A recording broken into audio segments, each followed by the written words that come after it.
What up, what up, what up, football fans all over the world? It's your boy, Mac the Giants fan, here with my guy, the super dope co-host, Adam Costas. You don't know what time it is, man. It's time for that real deal NFC East round up. Punch that intro.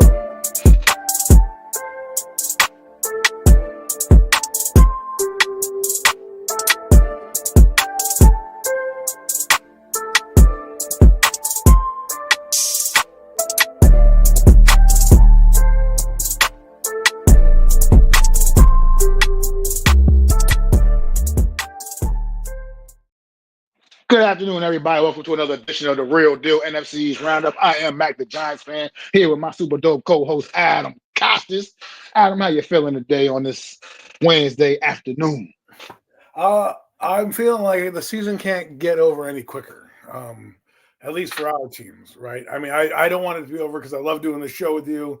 And obviously, if the season's over, we can't have this fantastic show that we do and put together for you guys and put out there. But if you're just after Monday's game, after watching the entire NFL have game after game go down to the wire, I'm exhausted. And I feel like these next 5 weeks they're going to go by fast because of the holidays, obviously, and things going on. But man, it is like you can't wait to get it over to see what's in store. Yeah, I'm just like, thank God for week 14. Thank God for the New York Giants bye week. Thank God I don't have to sit here on Sunday and watch this pathetic ass team play on Sunday, and I can just sit back, crack a couple beers, and enjoy some football the right way. Because this oh man, I agree with what you said. I can't wait for this season to just come to an end. This has been a nightmare, man. I envision this being an improved year, and it's just been. I mean, in some ways, you can look at some ways. If you want to look at a silver lining, and you saw some sparks of goodness, I guess, in a sense, but not nearly the kind of goodness we want to see. We want to see results. This is, like you said, a result-driven league, like you always say. And the New York Giants still cannot figure out ways to win football games. And then just what we saw Monday night, they just went out and got flat out embarrassed. But let's talk about them later. Let's let the show get going. Daniel, how you doing today, buddy? Thanks for always popping in. You're always one of the first ones in here. Happy Wednesday to you, man. We appreciate you, Daniel, as always, man. But let's get right to it, man. Sunday night football. Washington Commanders hosted the Denver Broncos, and which was an absolute epic matchup on. And if you want to see a game in prime time where it's the only game you get to focus your eyes on and watch, this game here delivered on all cylinders. Sunday night football, the Broncos, the Commanders. The Commanders gave them everything they could, man. And look, with a backup quarterback and a lot of the other injuries and things this team has got going on, and all the problems this team has had, they came off of their bye week and they came out swinging and they came out fighting, man. And what's your thoughts on the Sunday night football, man? Listen, the Sunday night game was a good game, even though the Commanders lost that game, which one play really cost them, which you don't always know when that play will cost you. But in the grand scheme of things, this one play cost them, and it's not two plays technically. The one play is Mariota's interception when he jumped up and threw the ball. I think he was trying to throw the ball out of bounds, didn't quite make it there, and it got picked off. Had they had a chance to get 3 points, they are driving for the game-winning touchdown and win, right? Not necessarily having to go drive and get a touchdown, do all the other stuff they had to do. So that one play is crucial in the game. And you don't know when that is going to be, but it's not like, I mean, we can say, well, Adam, what happened if they had an interception? You know, he threw it from the 20-yard line. Yeah, 20-yard line. You don't know if you're going to score. It's a little bit less of a impact. It sucks because it is an impact. You lose a possession. You don't know if you're going to score, but you were in scoring range here. There was the one thing you can't do is do what he did. I know he's trying not to take a sack, but you dirt that ball, you throw that ball a little lower, you throw it at the feet, or you just throw it into the skybox and see what happens at that point. Yeah, sure, maybe you get an intentional grounding, but instead you get an interception, you get no points. At least with like an intentional grounding or whatever could have happened, maybe they do a long kick, maybe you punt them down there. Who knows? You gave the ball down there inside that area, and I just think that's something that comes back when you look at the nitpicking stuff. That comes back to bite him. The other plays I thought was the defense in the second half or in the overtime. I thought the Commanders defense played a hell of a game up until the final 10 minutes where they just let the Broncos go right down the field. Thankfully, their offense came back, and, hey, they went for it on two-point conversion, Washington, and he had the play would have worked. The play would have worked again had Mariota thrown it over the defender's head and not at the defender or kind of slid. Maybe we're talking about the Commanders with the upset victory. But these two plays kind of happened, and these two scenarios, and when you play that out, that's what ends up ultimately hurting them. I thought, like you said, they came out and they played a good game. And I'm going to tell you this right now, folks. As a Giant fan, I'm not walking into Washington in 2 weeks as an automatic win. Okay, that team, whether we like it or not, is going to play hard the rest of the way. I think they found their formula. I do believe they're going to get Jaden Daniels back eventually in the next couple weeks. I wouldn't be surprised if it's next week or if he's taking reps this week. I didn't get to see the practice schedule today. But know that when you come off the bye week, you got to be prepared because this team is going to go down fighting, and they're going to go down out with pride. They have too much pride on that defense with Bobby Wagner. Dan Quinn showed you that they even said it on the Hard Knocks. Like we're going out on our terms, you know what I mean? And so for me, this was huge, and it showed me a lot against arguably a team that could be representing in the Super Bowl against Denver Broncos. Right? Let's be honest, they're 10 wins, 10-2 right now, only one behind the league leading Patriots. So there was a lot at stake with this game. So for me, I was impressed by how they came out and played. Yeah, I mean, like you just said, to me, with a team that's had the kind of year that this team's had, which has been almost equally as bad as the New York Giants, this football team has come out, and they came out there, like I said, they just came out, they didn't lay down for the Denver Broncos. The Broncos have obviously a much better football team and much more success than the Commanders have had this season. But they came out with all their deficiencies, and they still went out there, and they went out swinging, man. Look, and they damn near pulled it off. It wasn't for a couple of little mistakes here and there, because overall, Marcus Mariota played a strong game, man. 28 of 50, a lot of dropbacks there, but at the same time, that's what the way the game got dictated, the flow of the game dictated that. And 28 of 50, 294 yards, 2 touchdowns on the night. I mean, he had his receivers. I mean, getting the addition of Terry McLaurin back in the lineup clearly had an impact. 7 catches for Terry McLaurin for 96 yards and and one of the touchdowns. Zach opened up things for Zach Ertz, who had a big night. Should have played him in fantasy. Fuck that one up. Deebo Samuel, you know what I mean, had a solid night as well. Commander team really, truly came out swinging, and they and look, they still came up on the short end of the stick, but the effort was there, the fight was there, and like you just said, Adam, they're not laying down. It's been a rough year for them, considering this season they had the success they had a season ago. But this team ain't laying down for nobody, and you're right. They're going to go out swinging, no matter. Obviously, it's a lost season. They're not going to be seeing any postseason play this year. But at the end of the day, they're going to still go out swinging, and they're going to still command respect. No pun intended. You know what I mean? Mac, you bring up something that, we keep harping on, and that's not lying down. And that's what gives me pause about if I'm a fan of a certain team and looking down the road and what the Commanders may think in their building. Like, hey, man, we may lose they put up a fight against Denver. I don't know who they have this week. They have Kansas City, I think, or something like that. They have somebody this week. But I think they're going to come out and you're going to see the same kind of fight and grit that you saw this week. I can't say that about Minnesota. Minnesota. You could say they win that game. If they come out and play like they did against Denver, they're winning that game.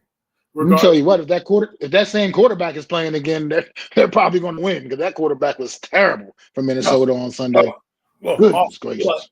When, whoever starts that game, I think you've given them enough effort to believe that they can do it.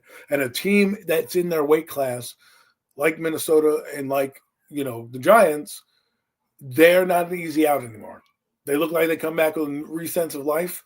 I in the locker room, you saw what he said after the game on Hard Knocks, that they played their effort. It's not the result they wanted, but it was the effort they needed, right? It wasn't the result they wanted, but it was the effort they needed. And I think that message is being hit home, and I think they have a good coach to lead them through the fire and get them through that and get them through the other side. And, hey, look, I can tell you right now, they're not playing for a draft pick. They're not looking for a draft pick. I know that people talk about this stupid thing, and I hate it, they're playing to finish off the season strong, not necessarily finish off the season for next year, because I don't believe in that bullshit. They're just wanting to finish off strong and put your best foot forward and just try to salvage whatever season and go out with the best record possible, because right now, and they're not going to evaluate guys. They don't need to evaluate guys. They know what they need.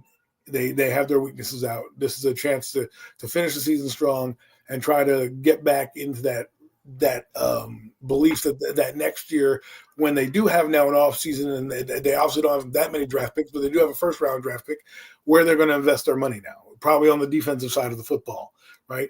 Bringing in a little bit more of a pass rush. They're going to probably bring in a few younger linebackers, probably get another weapon, bring in the offensive line.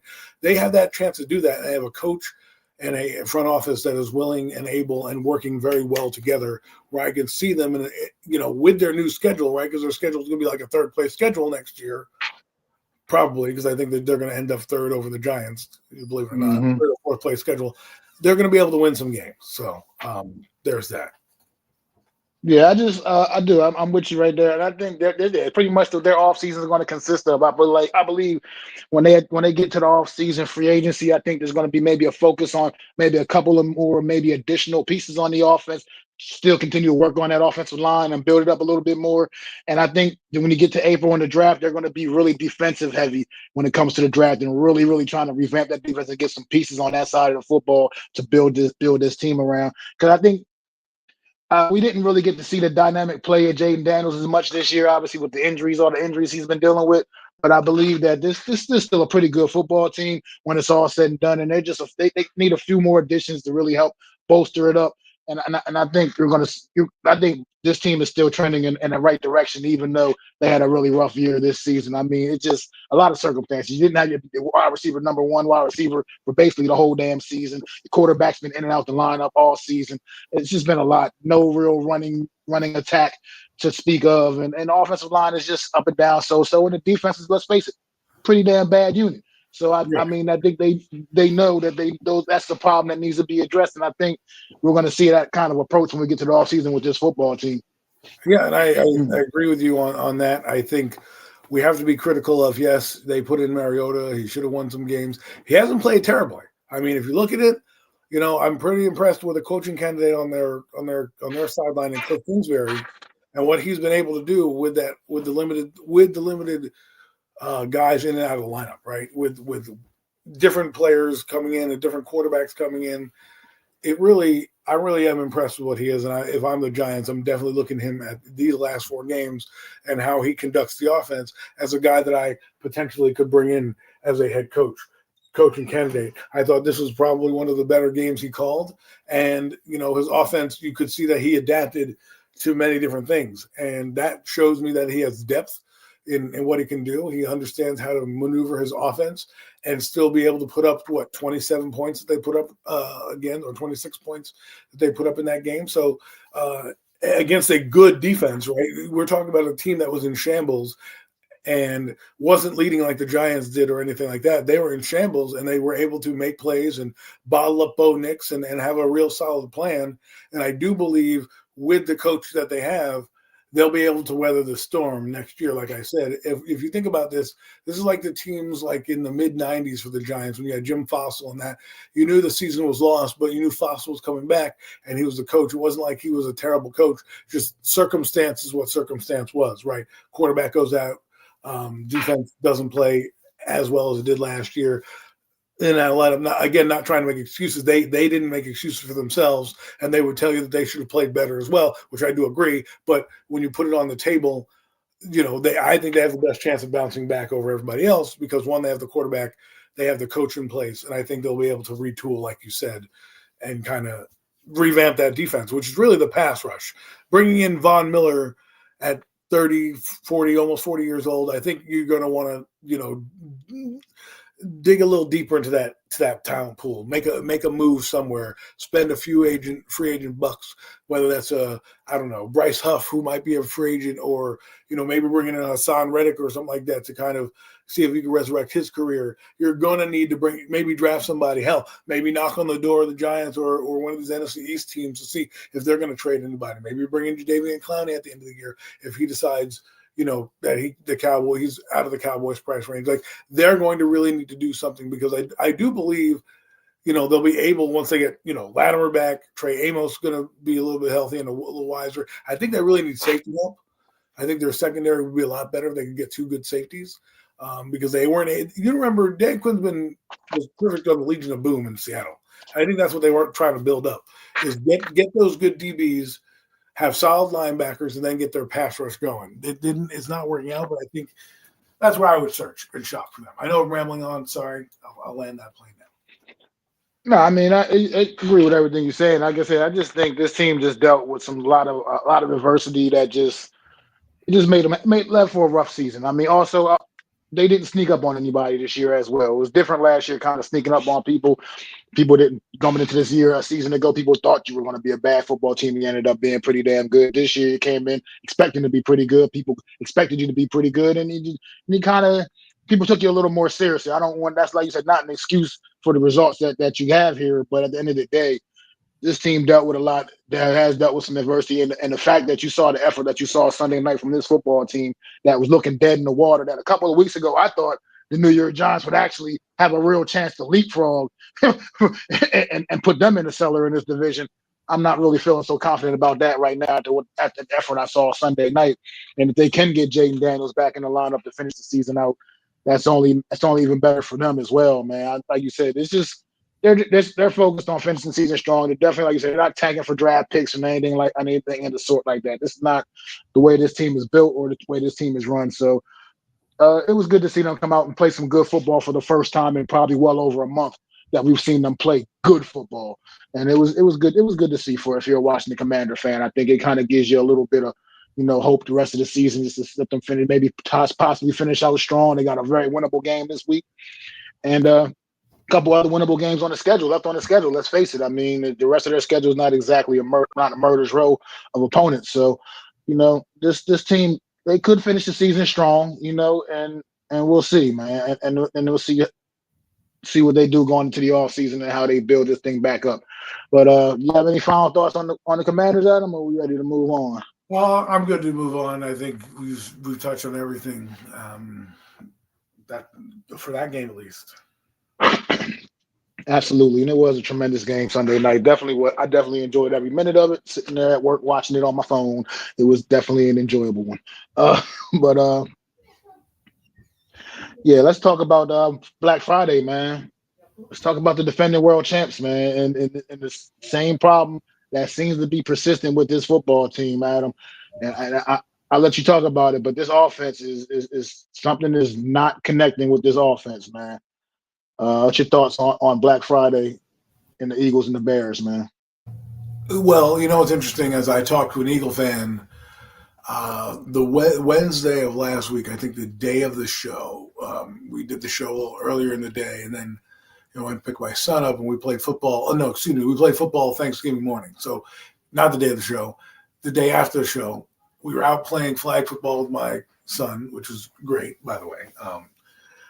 His first time playing with just a couple rec kids. Anyways, a Eagle fan was walking, saw us outside, kind of came outside to take his kids and run in the woods and things like that. I know him from the school, et cetera, et cetera. We get into, football talk, and, he's sitting there and he's like, I think, we have a chance. I said, if you don't win against the Bears, I would be concerned about the Eagles. I said, against the Cowboys, it's one thing. I think the Cowboys were circling that game.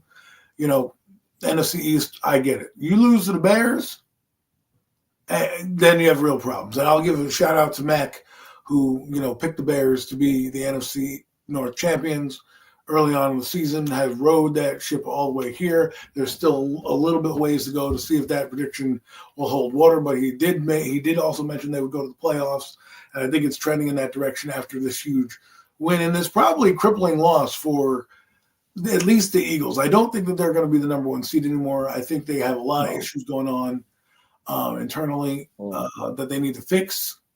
They have 4 losses.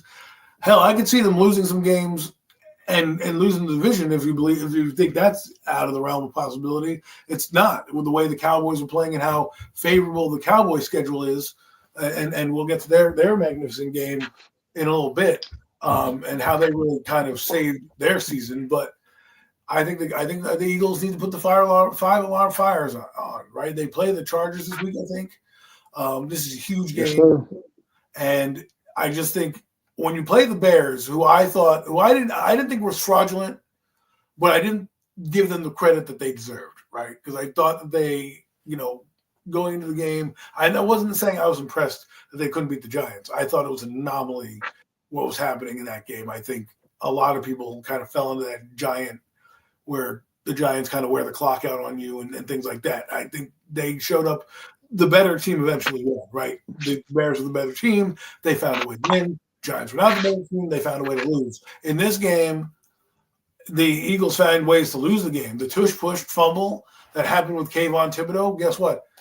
The NFL saw it this time. They let it play out. And a critical fumble and a critical moment of the game, where I think was actually the turning point of the game, I do believe, because the Eagles were driving.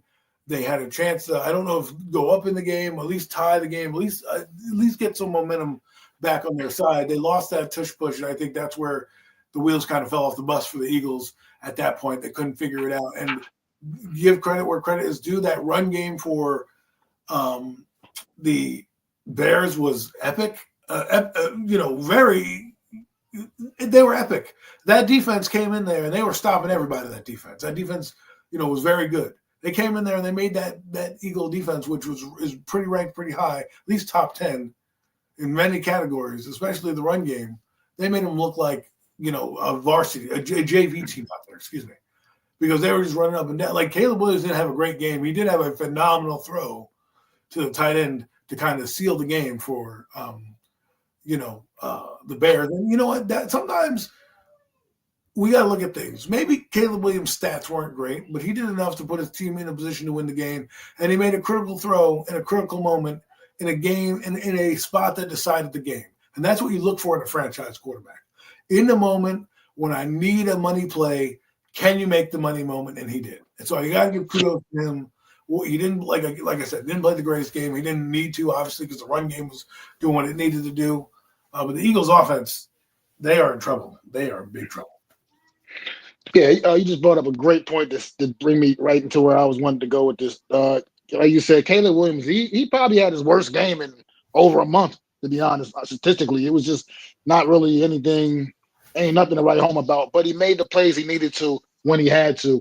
And the big difference in this game is a couple differences in this game that was disappointing with the Eagles is we'll go back. I'm going to keep harping on this offense because, like I say, when I look at the Jalen Hurts, Saquon Barkley, AJ Brown, who actually did have a tremendous game. AJ Brown did have a tremendous game, and when you look at AJ Brown, Devontae Smith, Dallas Goedert, to me, it's just there's something not clicking properly, man. Why can't like I said, AJ Brown had a tremendous game, 10 catches, 132 yards, 2 touchdowns. Can't argue with that, but where's anybody else's good game? I mean, it's just like you can't just keep having it like this with a team this talented, where it's like, okay, 1 week was one person shows up, and next week another person shows up. Saquon Barkley has barely showed up this whole season. I cannot figure out for the life of God what is going on with this Eagles offensive mindset and the fact the lack of usage of Saquon Barkley. Another game that once again did not get far enough away from you that you just pretty much stopped running the football the way they did. I just don't get it. I can't understand it. I don't know what the thought process behind it is. And then you look at this also, like I said, when I list all that talent this football team has, all that talent, and then you're only putting up 15 points against the Chicago Bear defense, which is decent. It's not terrible. It's not New York Giant bad, but it ain't lights out either. It's not a lights out unit either. And they do force turnovers. They obviously do that better than anybody in the league. But that's what they bring to the table defensively. Really, they do turn the ball over, but at the end of the day, they don't. I mean, well, you know what I mean. They get turnovers, but they don't. They're not anything special otherwise. That's about the one thing that stands out about that unit is the fact of the way they create turnovers. And the fact that you're only able to put up 15 points on with that kind of a lineup against this defense at home. I mean, I haven't heard the boobers ringing like that so loudly at Lincoln Financial in a while. them Boo Birds was out on Friday night. They was out. I mean, they were just booing that team out of the stadium, man. And then defensively, this is once again a great defensive unit. This is a great defensive unit for the Philadelphia Eagles, and to allow not one but two rushers to go over 100 yards against you, DeAndre Swift and Kyle Monaghan. I don't know how to pronounce his name, but that guy. I mean, 130 yards for Monaghan, 125 for Swift. I mean, they just pounded the ball on you guys, just ran it right down your throat, and they weren't even sugarcoating it. They weren't. You talk about Caleb Williams not having a great game. He didn't necessarily have to. The way they were running the football, I mean, they had their way with this Philadelphia Eagle defense, and to be quite, and I'm wondering what we're looking at with this Philadelphia Eagle football team. I just don't know. It does not look like we're looking at the defending champs when I watch this team play. I can't see it. They fell down to third in the NFC now. I think they went into the week number 1 in the NFC. I think might have still been number 1. Maybe they were number 2, but either way, they're now number 3, hanging on by a thread. And it really, at this point, I'm feeling like the only thing that's going to put them in the playoffs is the fact that this division is so weak, and the Cowboys have now got. I mean, they're finally finding their footing. It looks like a little bit, but maybe it might be too little, too late. We'll see. Time will still tell. They got time to get back in it, but I'm not sure. This Eagles team, they got some soul searching to do, man, because they're this is not it. This is not what I would expect to see from a team with this kind of roster. Like I said, on paper, to me, it's the best roster in football. On paper, both sides of the football, rock solid, and this ain't it, man. 15 points at home and a crucial game. This is a critical game. I'll be quite frank. You know what I mean? This was a big game between two big-time contenders in the NFC right now. And the Eagles, to me, went out there and laid an egg on Black Friday, man, with the whole world watching. And it's not the look, man. They need to figure some things out. I agree with you there. The one thing I will say is that don't discount those division games that they're going to play against the Commanders. Anything can happen, and anything's possible. And like we said about the Commanders playing a little bit more inspired, if the Eagles come out and they're dysfunctional and they're disjointed because, you know, there's a little bit of drama happening behind the scenes, that is subject for an upset, right? So Washington maybe they start to feel themselves and start to play well and put it together and say, finally, we want to get off the schneid of getting off the schneid, right? We believe in our coach. We love him. You know, unfortunate circumstance. What if they decide to come to play, and the Eagles, who have had trouble against the Bears, right, now have trouble against Jaden Daniels and that team going out there. So the concern that I have is huge, and it is mounting. And I think the Cowboys, we'll get into them in a minute, will have a pathway to a wild card, or at least the division.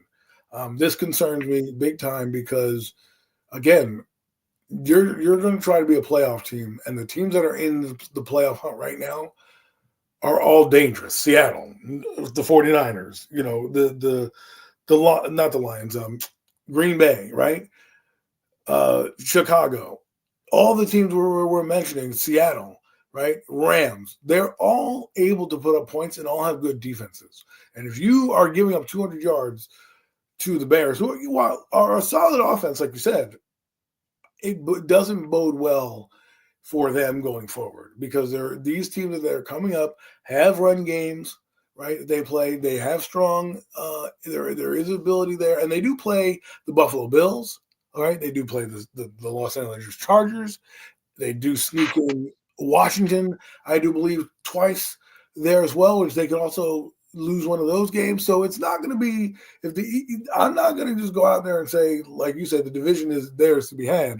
The way they're playing and how hot the other team that we're about to talk about is coming in, I wouldn't be surprised if they somehow collapse.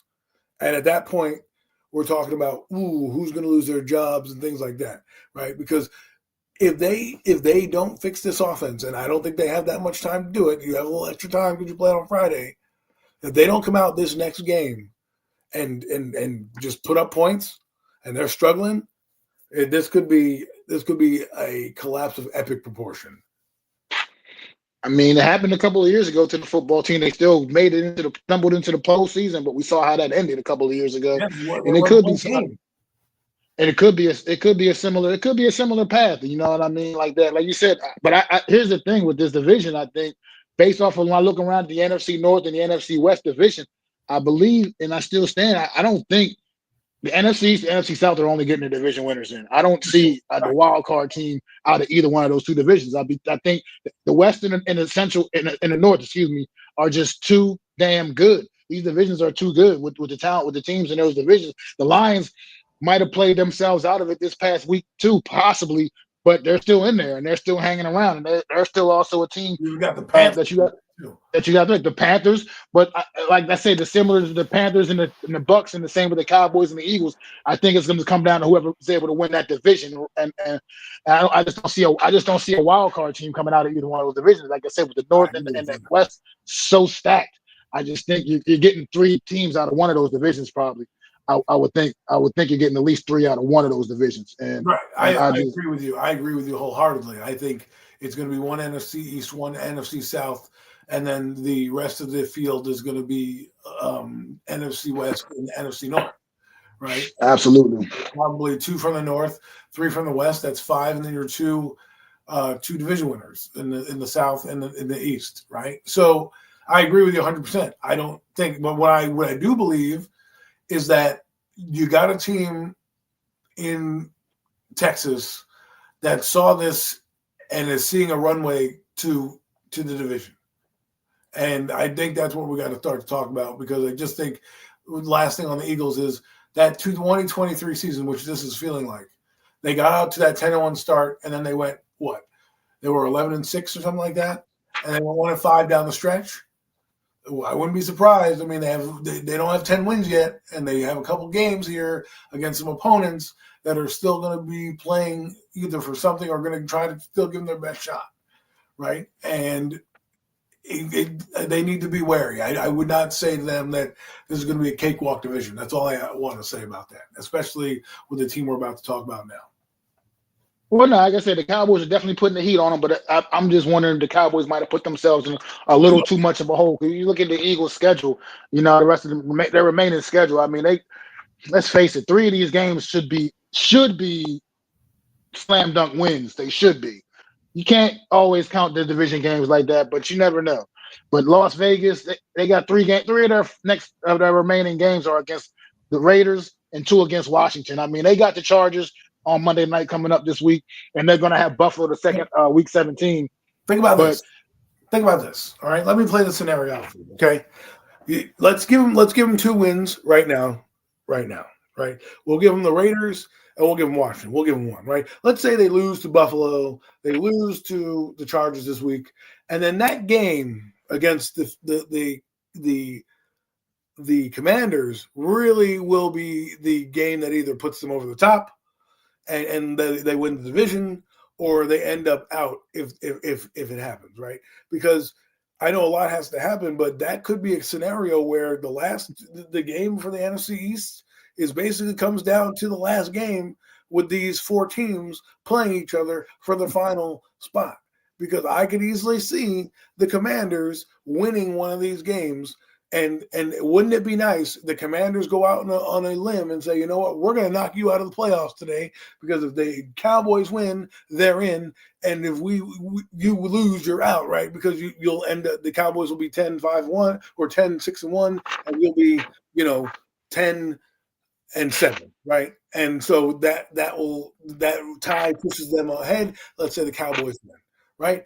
Interesting scenario that is playing out in front of our eyes right now, and I wouldn't be surprised if it happens where, yeah, sure, they beat the Raiders, maybe they beat the Washington the first time, but that game comes down to it, and I wouldn't be surprised if Washington says, you know what, let's play the role of spoiler and end their season.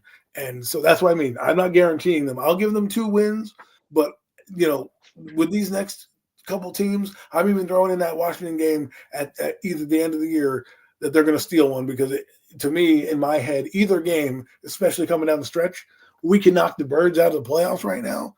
I'm going to do it. And remember, Washington got beat down by that team, right? They got beat down by that team. And if this team, the Eagles, are vulnerable in any way, and I'm the Commanders, I'm going to go I'm going to go get my revenge. So, Well, we'll see. I mean, you're right. I mean, like I said, division games, all bets are off in division matchups. All usually most of the time anyway. Like you said, they can go either way. But I'm just looking at the schedule, just as far as like if I'm just putting, the odds are that they're most likely have what I would call three very winnable games left on their schedule and two much tougher games. But out of their five remaining, three should be winners. There should be no excuse for them to lose these football games. But at the end of the day, it's football, man. On Sunday, anything can happen, man. And it could. And this way this football team is playing, if they don't get their offense back in check, then the Cowboys might come up and sneak up on their ass for real, man. But I just think maybe the Cowboys might have put themselves in too much of a hole, and it might be a little too much to climb out of when you look at the remaining schedule for both teams. It could be, we'll see. But the Cowboys definitely right now are playing much better football. Absolutely kicked their ass on last week.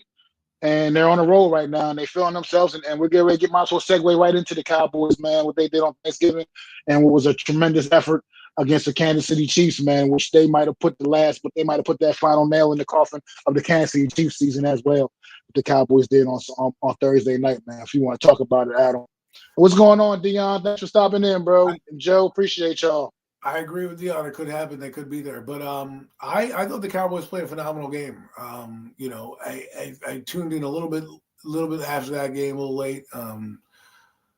Because I don't know what I was doing. I think I was flipping. I think the Eagle game was running over. Something was happening where I didn't see the interception, so I tuned in and Kansas City has the ball. I'm like, oh, okay.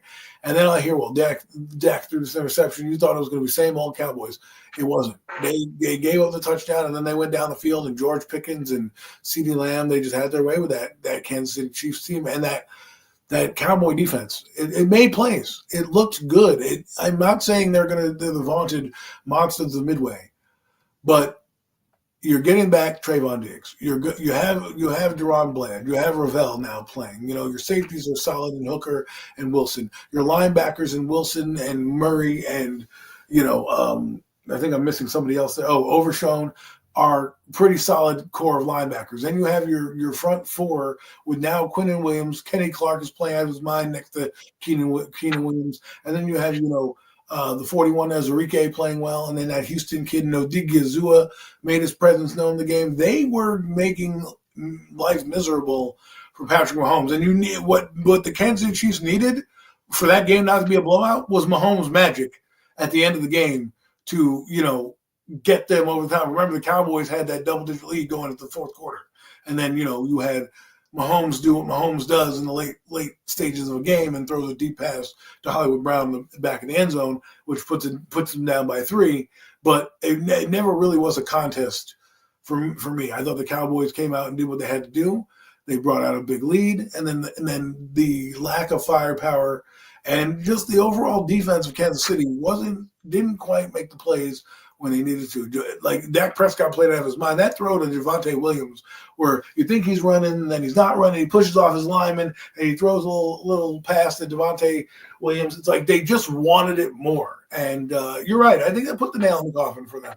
I think Kansas City, they're not going to the playoffs, folks. It happens. When you win that much, things happen. You get tired.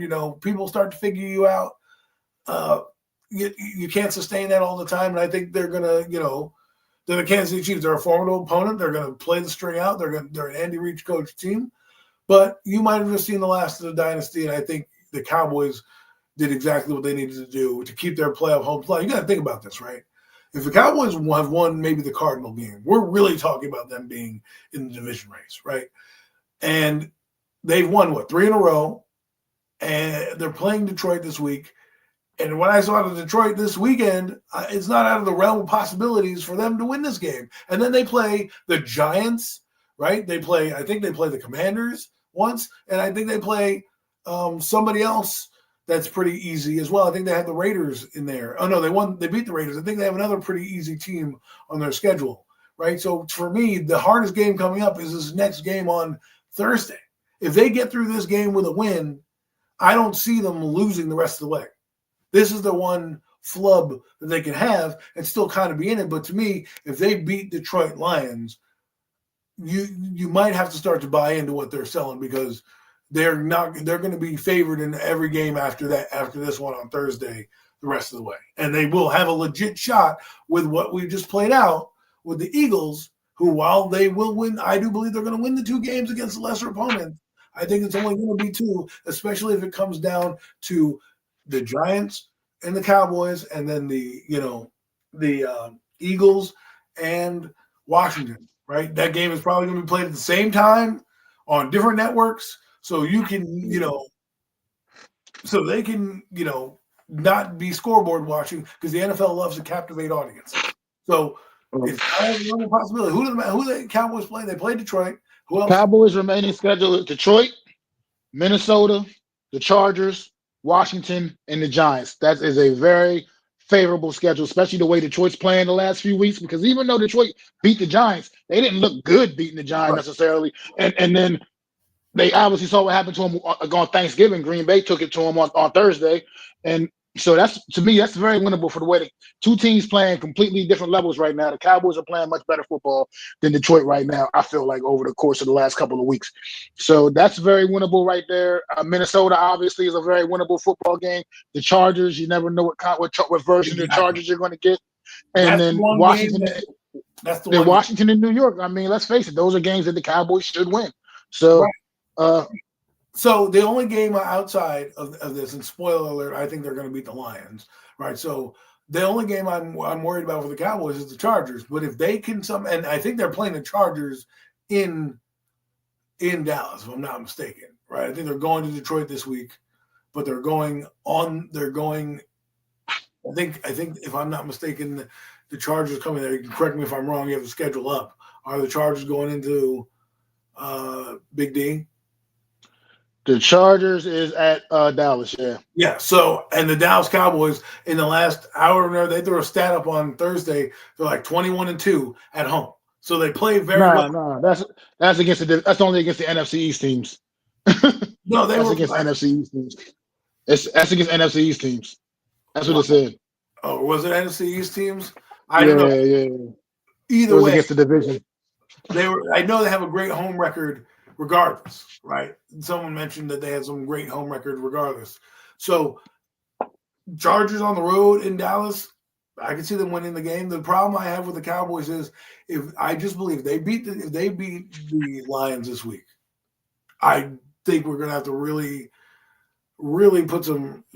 see what happens with that Charger game, because I think they're gonna be favored, like you said, in the other 3 games, no doubt about it. Minnesota falling apart.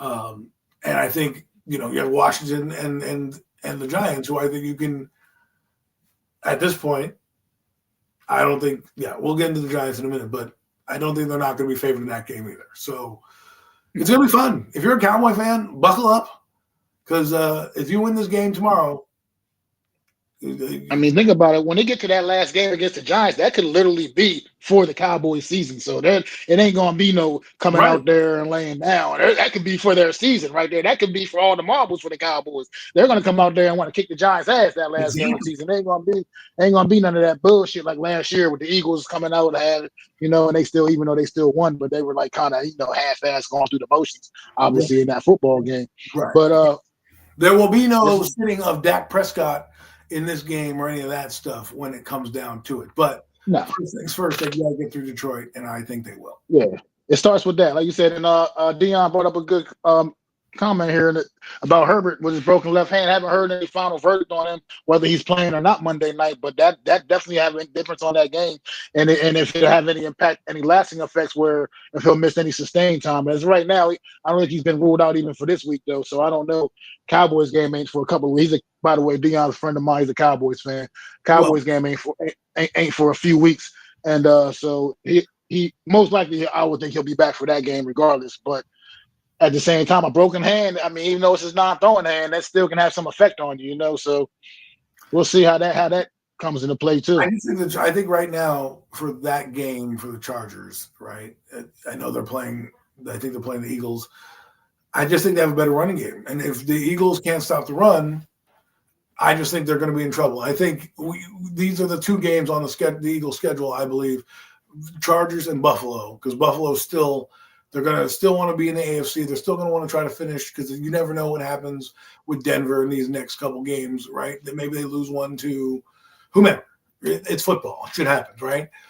So they got to keep themselves in the race. And I just feel like the Chargers, if Herbert plays, I just think they're also in a race, right, for seeding to be a good wild card team because you want to go in there with some momentum and, some believability that you can win, even though it's maybe not in your building. And who knows, if you do have a good record and one of the teams that below you does not have a good record and you're at the Chargers and you happen to get to the AFC Championship game, well, now because your record was what it was, you're hosting that game. So it does mean something in the long run if they end up being there. Now, if they play, let's say, the New England Patriots, it's not going to matter. But let's say New England chokes and, they fail and all of a sudden the Chargers are playing – Buffalo, and they have the tiebreaker over Buffalo. They're going to LA now as opposed to going to the cold in Buffalo.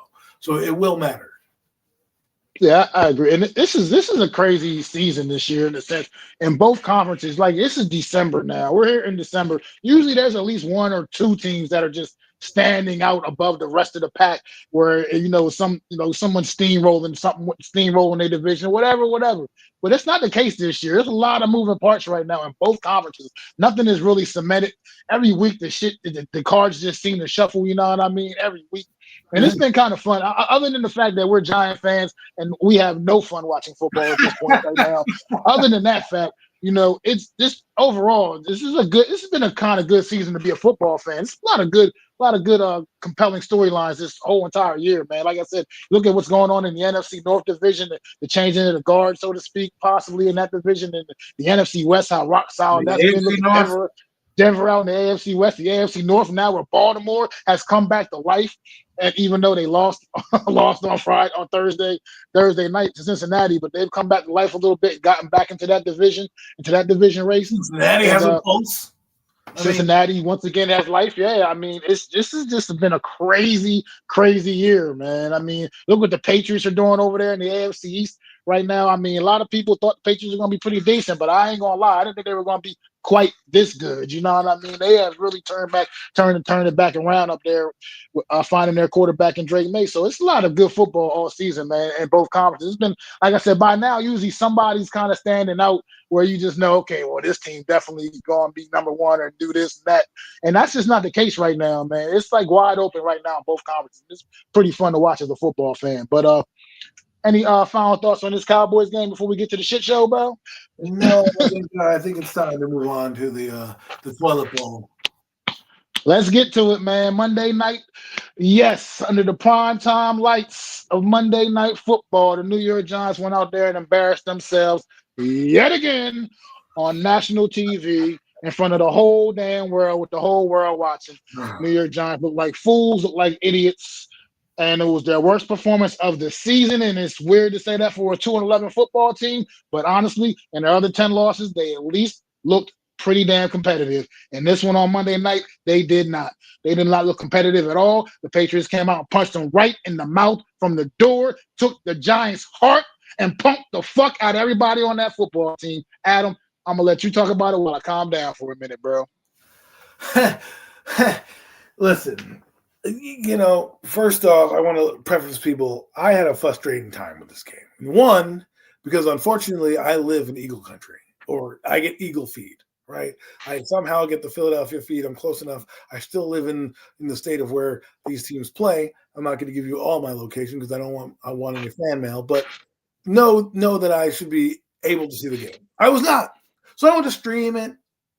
Couldn't get the stream up, got a virus on the computer because somebody sent me the bad stream, whatever. Finally got the game on my phone, only to come in after the punt return.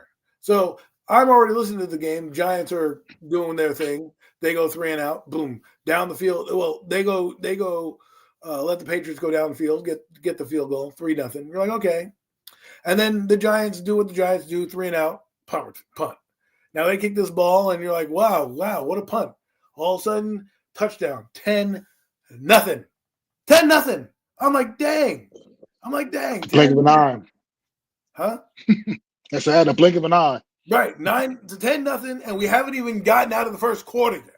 We haven't gotten out of the first quarter yet. It's already 10-0. Okay?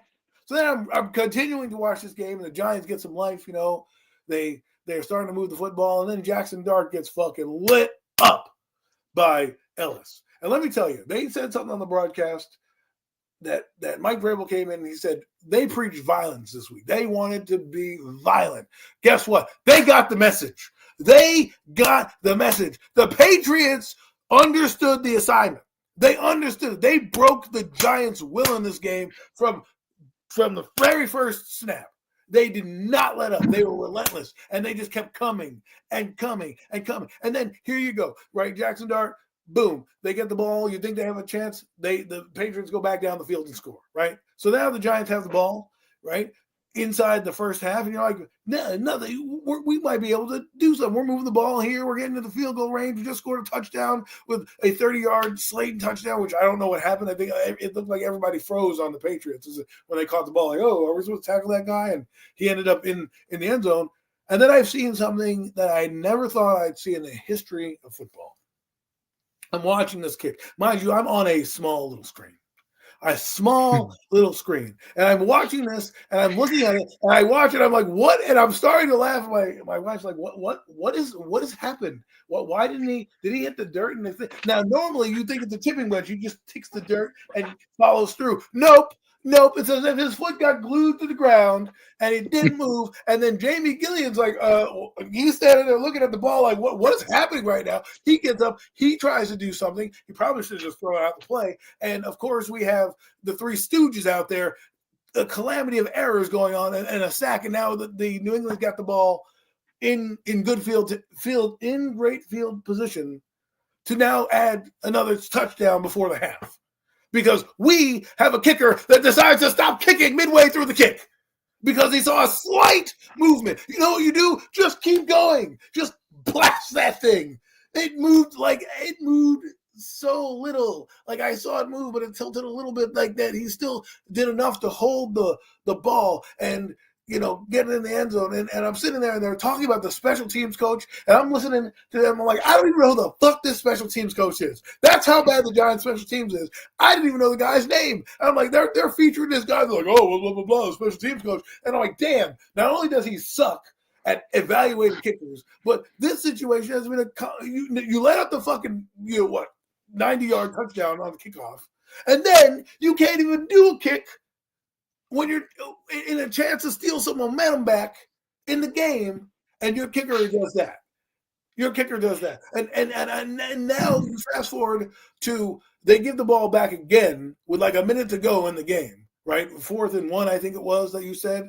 They give the ball back a minute to go in the game. They punt it. And New England, what do? They score another field goal. Another damn field goal. And they're leading at halftime 30-7. 30-7. I'm looking at my wife and I'm laughing hysterically. She's like, "What's up?" I'm like, 30-7?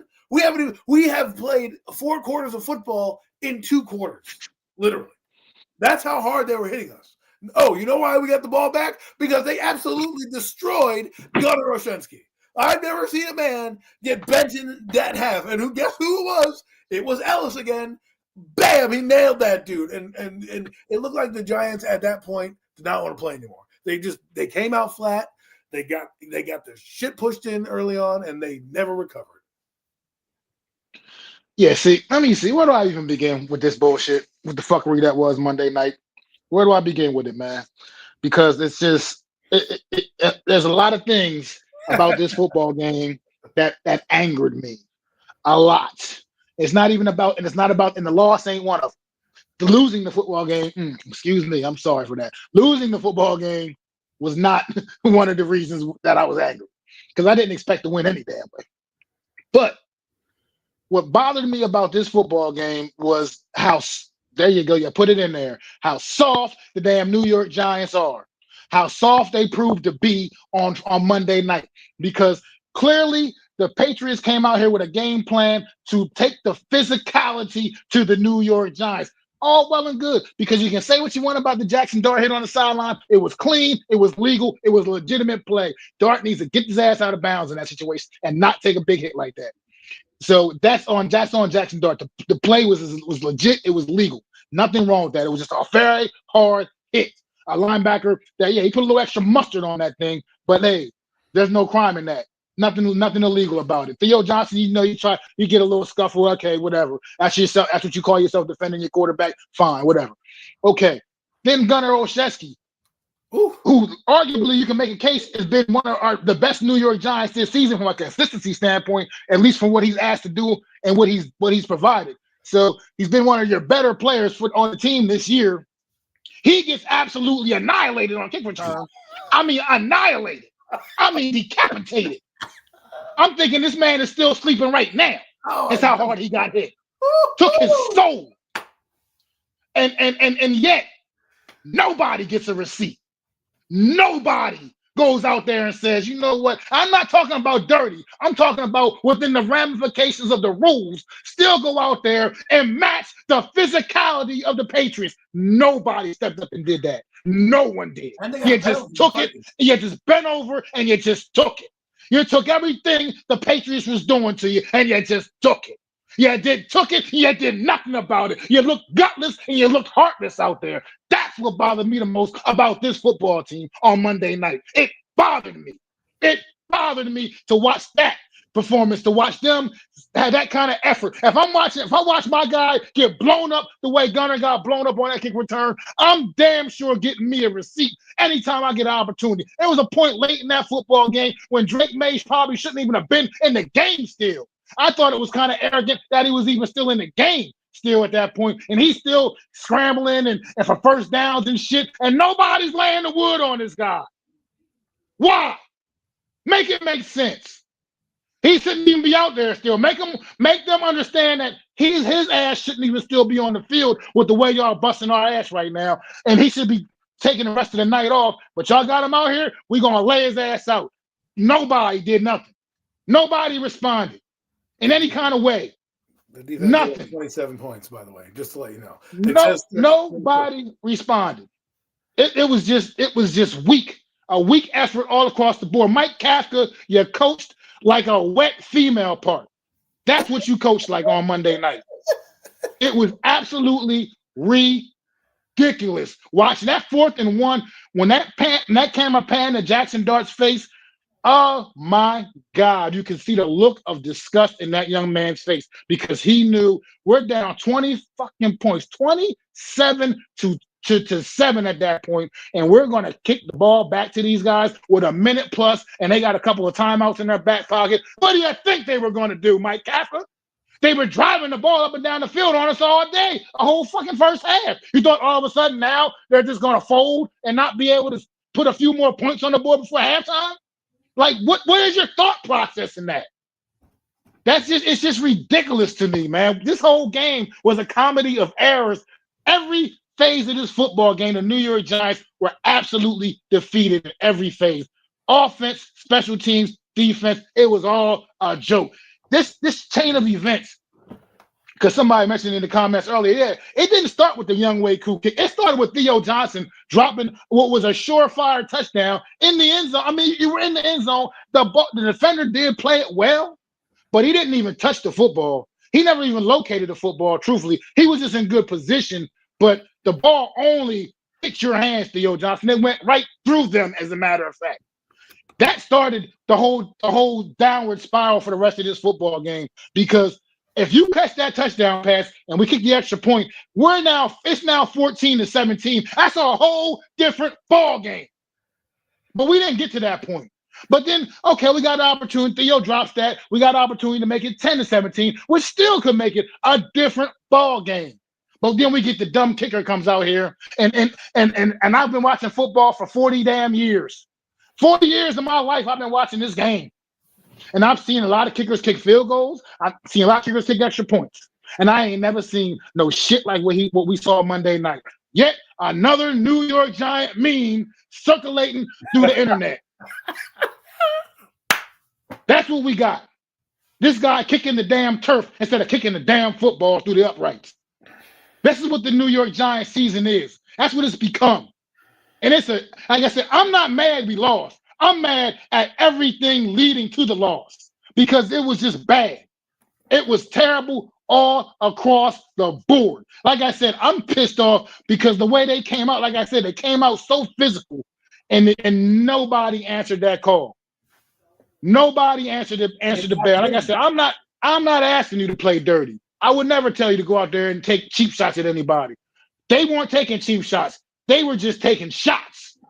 And they was connecting. You guys were just, it's okay. You just fucked their guy up. You just knocked their kick returner out. He's in concussion protocol now because you laid one on him. And we're just gonna let you keep running around, Ellis. Nobody gonna come down and, you know what I mean, and let you feel something. You know what I mean? Drake made you keep running around, buddy. We're not gonna put a left finger on you. This was a joke.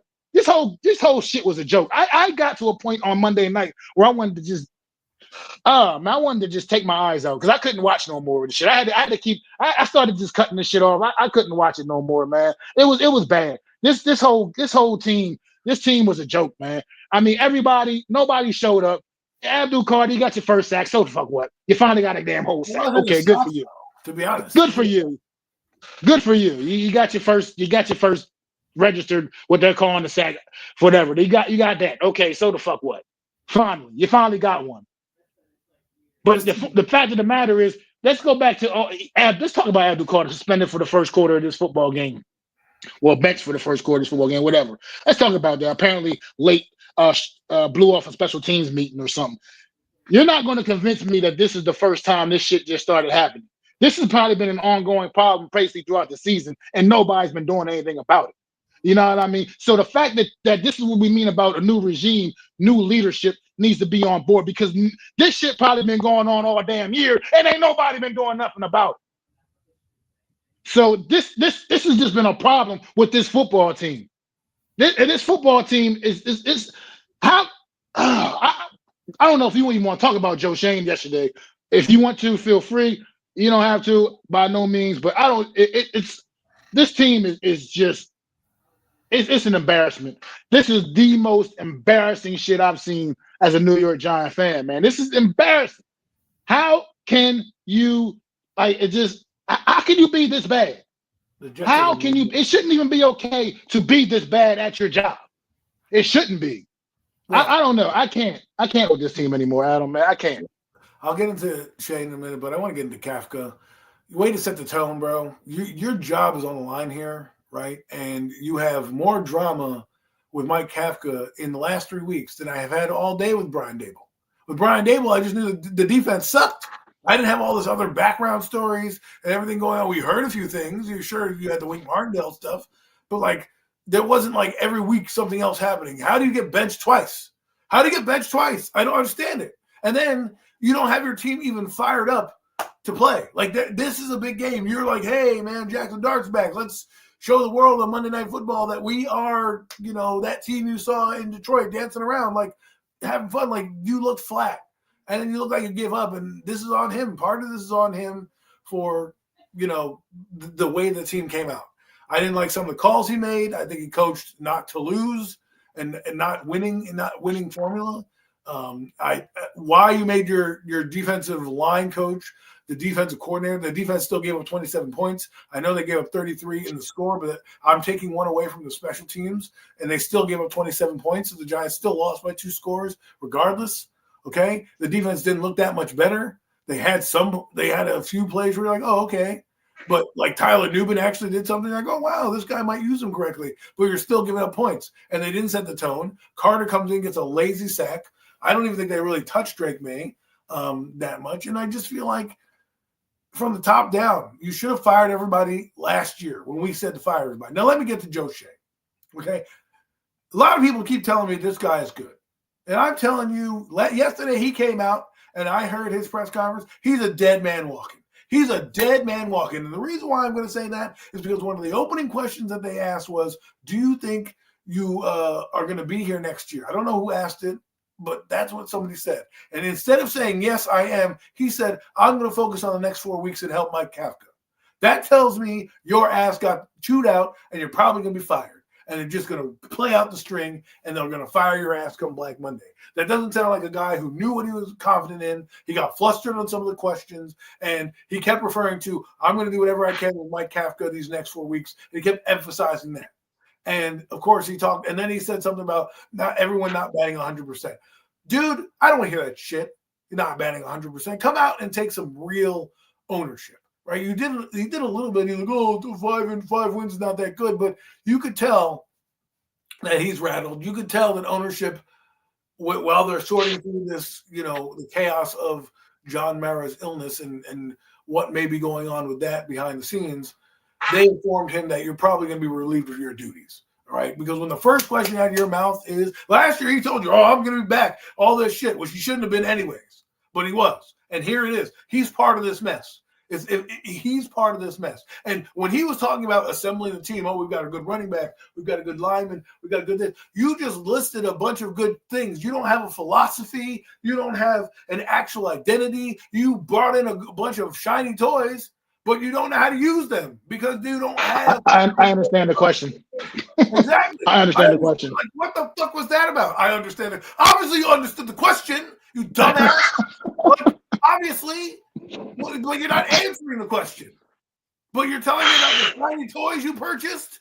Like, oh, hey man, I bought this new this thing on QVC. Like, you bought a bunch of useless toys. They are cool, but they don't fit together. Okay, you don't have it. You drafted the quarterback because you lucked into. Don't tell me you drafted Jackson Dart. Clips are out there where you didn't even want Dart. So don't try to lie to my face that all of a sudden Dart's your guy. Oh, well, I knew about Dart long before. No, you didn't. No, you did not.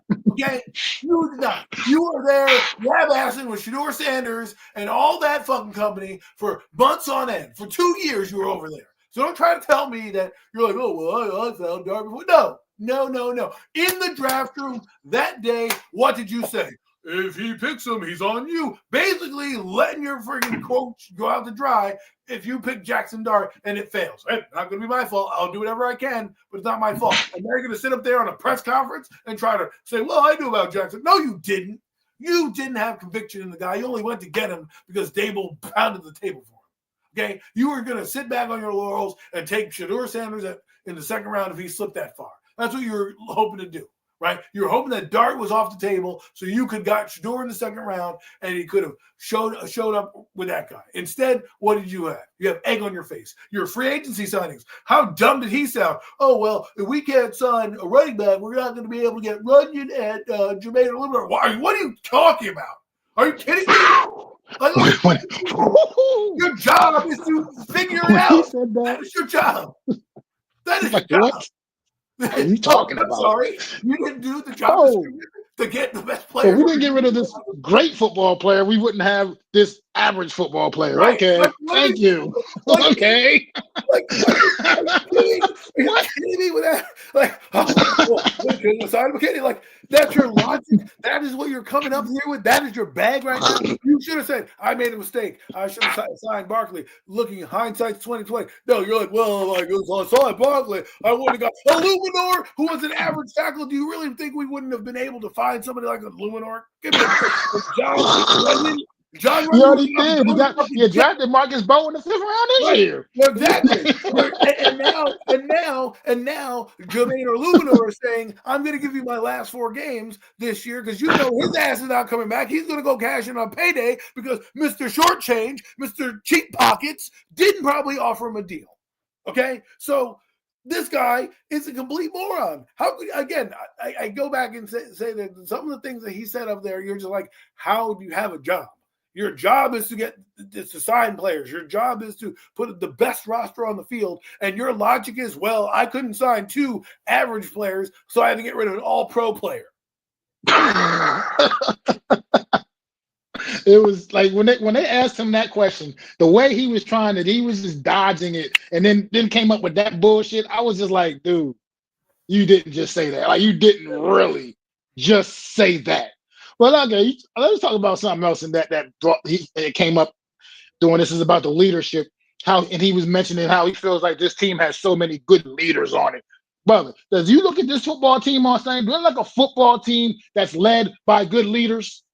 No. I don't know what the fuck you're watching, Joe Shane, or what you're seeing, or what you're trying to sell. But I ain't buying it, bro. That press conference, man, if that doesn't get you fired, I don't know what else can. Because that was an absolute a train wreck, bro. It was a train wreck. All 20. I wish I could get that 20 minutes of my life back because it was such a waste of my time even listening to that shit.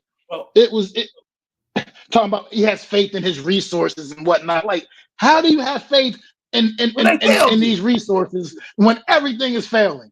But you have faith in this? Look, Like, come on. You know what's funny? Is someone talked about Hard Knocks and said, "Oh, we saw the Hard Knocks." I'm like, you've seen clips of Hard Knocks. What other footage is on there that we don't know that how dumb this guy is logically? Remember the famous line is, "Well, Philadelphia's out." Like, and Philadelphia ups the price and you lose Saquon Barkley because you don't have to negotiate. People laugh at Joe Shane because they know he's an idiot. He got bamboozled by his own friend and Dan Morgan to pay Brian Burns, who's happened to have a great season, can't complain, but paid Brian Burns out the ass. It's going to be a great contract at the end, but that's about it. Brian Burns is your only guy. You didn't find the quarterback. You lucked out on Marcus Membo. You drafted a bust who doesn't even dress in Evan Neal. You have a receiver in Jalen Hyatt. No burn. You have a bust of a corner who can't get on the field in DeAndre Banks. Okay, you're about to lose Flott because you decided not to pay him when you have a chance to pay him. Okay. And you didn't replace anything. Oh, the running back room. The running back room, which is full of a bunch of injured running backs, like that's what you're gonna rest your on. Tracy's injured. Forgot about Tyrone Tracy getting hurt too. Yeah, forgot about that. Injured. You brought in Eric Gray, who can't fucking see the field, and now he's going to be brought up. You don't want to bring on like that's what you're saying. Oh, we have a receiver. You have one receiver on this team worth a damn. You have one that shows up in games that doesn't show up in games. Wan'Dale Robinson, great against Detroit. Where the fuck was he against New England? Okay, you know what I'm saying? Like every week it's with these guys. So to me, you have one bona fide stud on offense. Well, two if you count the quarterback, who had a bad game this game, who is trying to will his team to win, but nobody else wants to will. How do you have great leadership? You know what the Giants used to do? They used to like overlap leaders. Lawrence Taylor with Michael Strahan. Michael Strahan with OCU and and Justin Tuck. Justin Tuck with Jason Pierre-Paul and all those guys, right? They kept the lineage going. They kept the Giant pride and all the like the family and the history and all the stuff that you wanted to be passed down to generation. They lost those guys. They let them walk out the building and they have nobody. They have a bunch of selfish, soft players who don't give a damn about this team, who aren't held accountable, who you can see it on the field, don't really give effort, okay? Except for a few guys here and there. You got $1 million players who don't show up. Where the hell is Javon Holland? Like, where's that guy? We can't do shit. And he's the one who hired Brian Daboll. I don't want him leading the process for this fucking thing. And he's talking about this. They flustered him at the end. Do you think guys are going to not show up? Yes, I would know. If I saw this press conference and I'm John Gruden and you say you want to interview me and you ask me, hey, do you think you can work with Joe Shane? I'd say, hell no. Hell no. If I'm Cliff Kingsbury, I'd probably say, hell no. I do know a guy in Washington, though, that I kind of like. I would consider him, right? That press conference didn't do anything for me except tell me he's getting fired. That's what it tells me. The more and more we dissect it, the more and more he has to be fired. He has to be. He does. He's just completely. That press conference proved that he's completely incompetent, as far as I'm concerned. And no Mets. I'm pretty sure Adam is including Malik Neighbors in that when he says a stud on offense. That's what he's talking about. Yes, Malik Neighbors and Jackson. That's who he's referring to. Yeah, I just think that press conference. It was a bad look, man. I don't feel bad for him because at this point I'm over his dumb ass and everything he stands for at this point. Like people were straight up asking. I mean, they were coming at his neck too. They were at like what about Daboll? You feel like Daboll is the one that got shown the door and you're still here. Like people directly asking you this shit, man. Like that's supposed to be your boy. Y'all supposed to have been a package deal. Y'all come together. Y'all should walk your ass out the door together. You know what I mean? Like that's how I feel like it should have went. But I will say, like Mike Francesca, I listen to his stuff. Tim talk a lot, just covers a lot of the New York sports stuff. And he did bring up something that might be a valid point as to why Joe Shane, one of the real reasons why Joe Shane was retained. And that's possibly because of the health of John Mara and you just having the guy that's here kind of just to at least navigate the rest of the season, even though he's not navigating us well by no means. But I think that makes a good point to that could be play into the fact of why. Well, he did say 4 weeks. Yeah. Joe Shane many times. That's what I hung on. He said, I'm going to give my best effort and do what I can to give the resources to Mike Kafka these next 4 weeks. He did say that he's going to be reevaluated at the end, which to me means he's going to be fired. Everything he basically said to you was, I'm getting fired. Okay? That's what it told me. You're not making any roster moves. The rumor is that he's not really fucking doing much in the building anyways.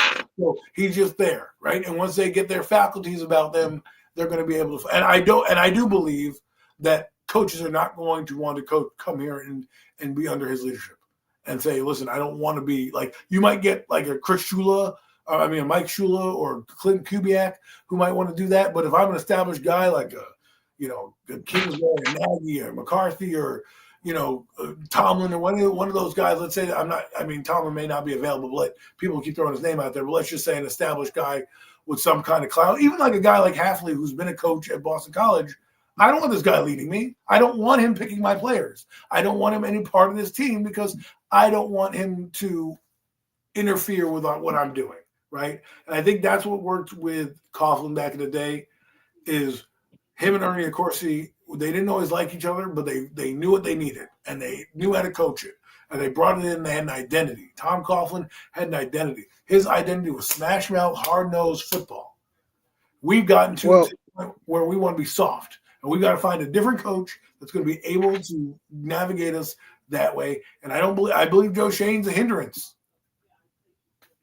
Well, you got to get the coach in there that just flat out commands the respect, man.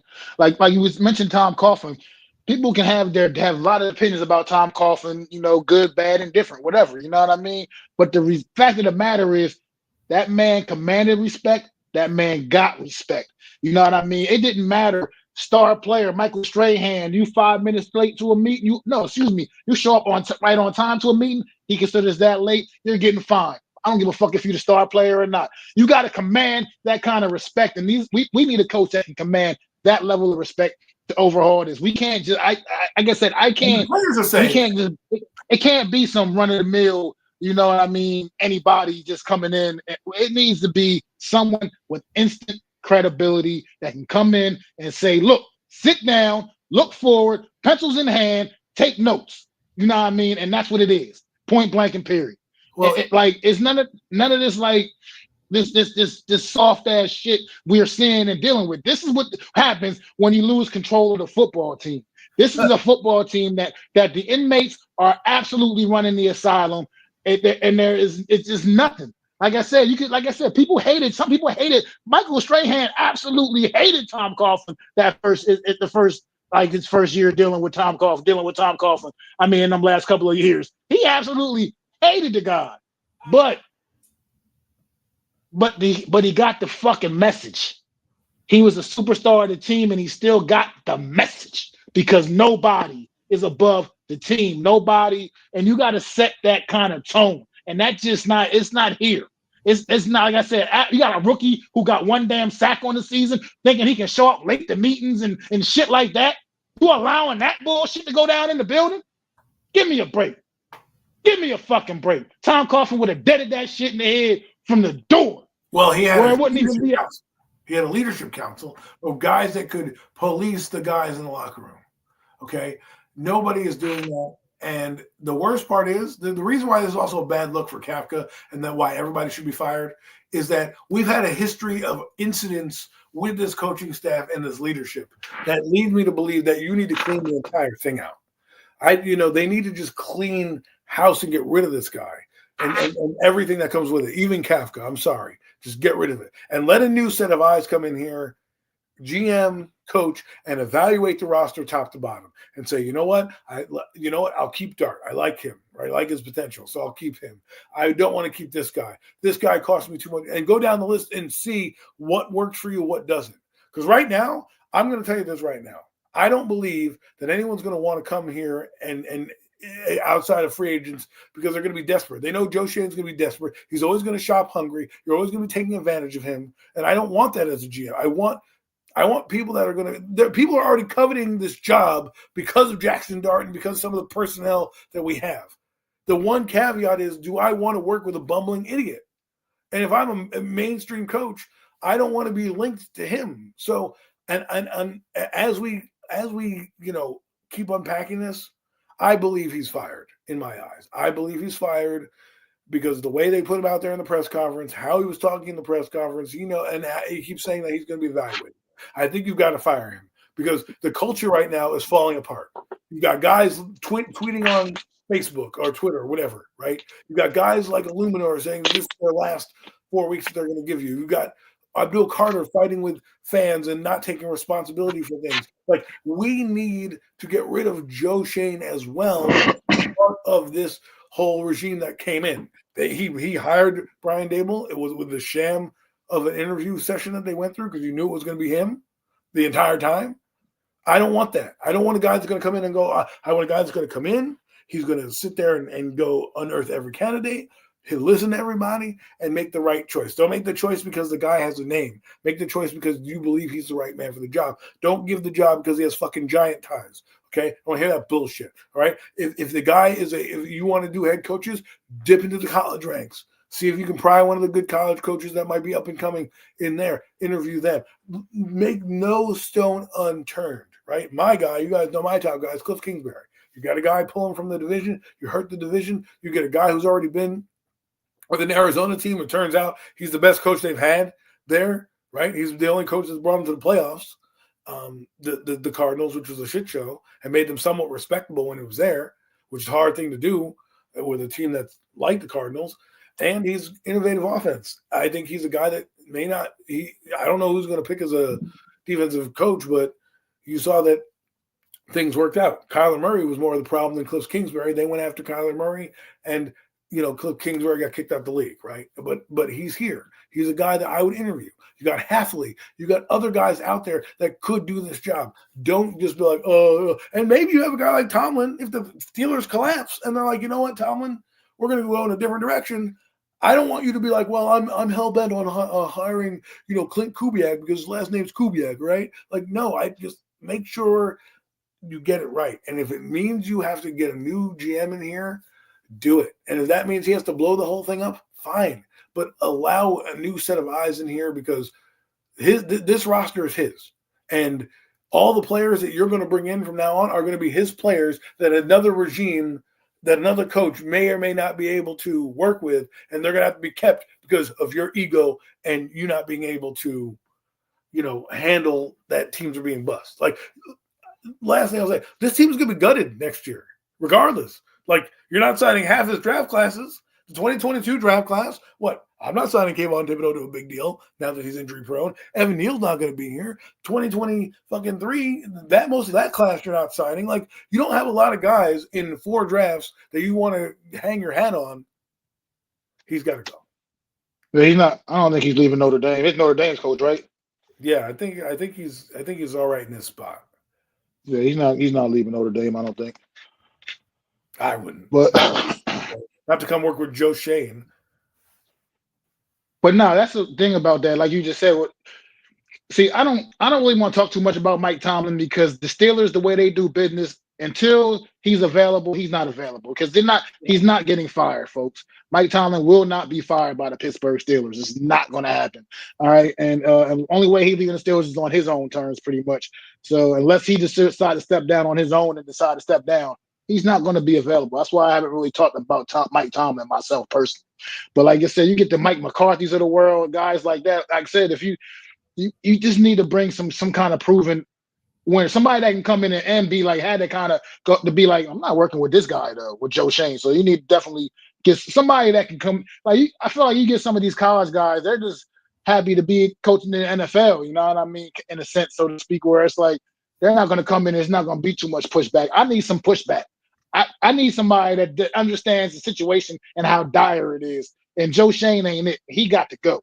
It's got to start. He's got to get the fuck up out of here because he's the problem, man. I mean, like I said, just if you listen to that presser, which I never will listen to ever again.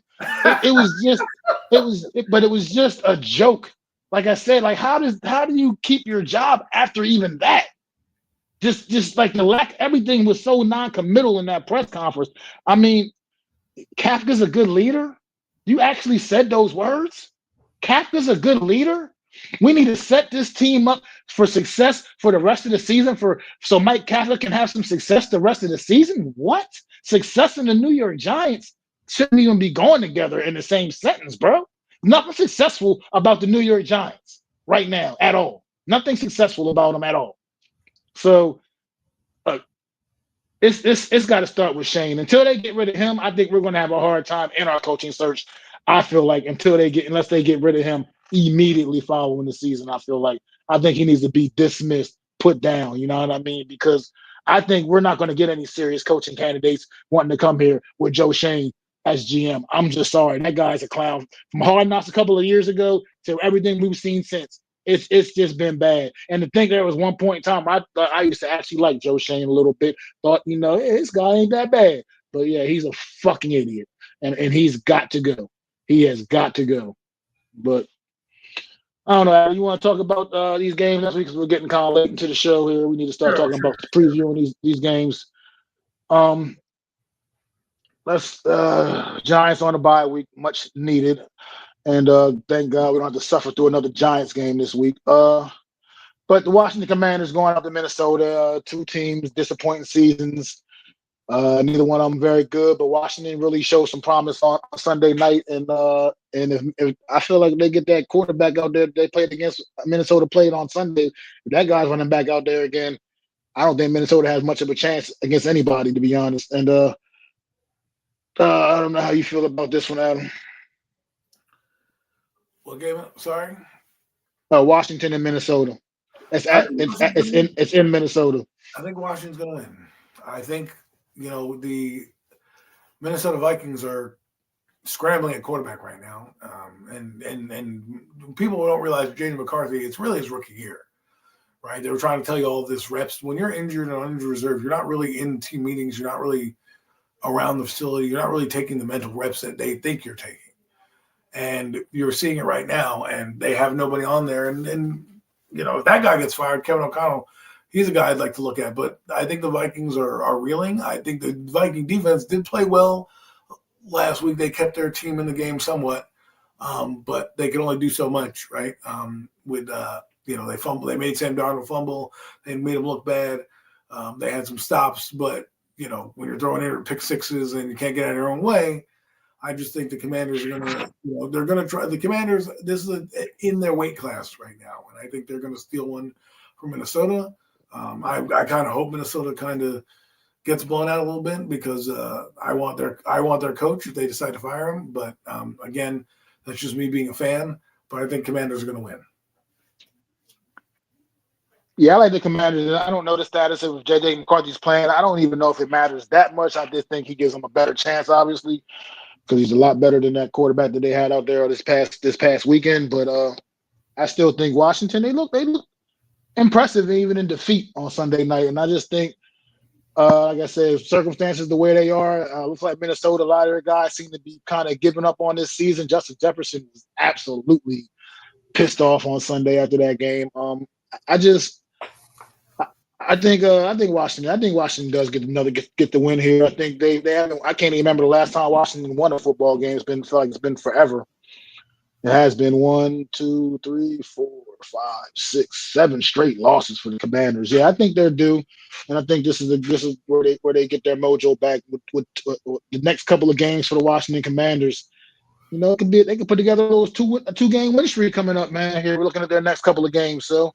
It's a possibility. So Conan's back in their wheelhouse. I mean, I just look at I know momentum doesn't mean much, but last week they played a pretty good Denver team. And if they give that same effort again, if some butts are candies and nuts, every day would be Christmas.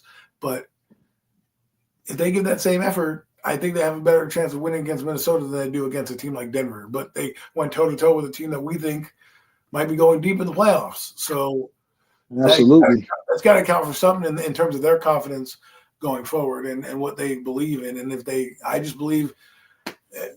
think they've fixed the defense a little bit, not like they fix it. It's still a problem. But what I mean is they play more sound.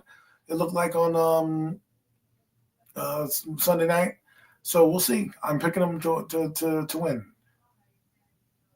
Yeah, I like Washington here. I think we will get a similar effort, and I just think that's going to be a little too much for Minnesota to handle.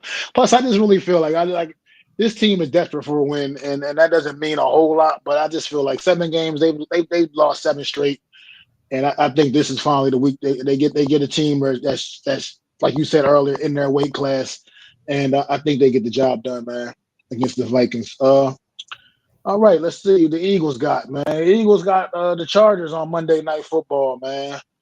And we don't know the status of Justin Herbert yet. That definitely will have an impact on this football game. Also, another somebody else's status I'm not sure about is one Mr. Omarion Hampton, who may be possibly be making a return this week against the Eagles, having an extra day to possibly get elevated back off of the injured reserve. So we'll see if he's able to get back into the lineup.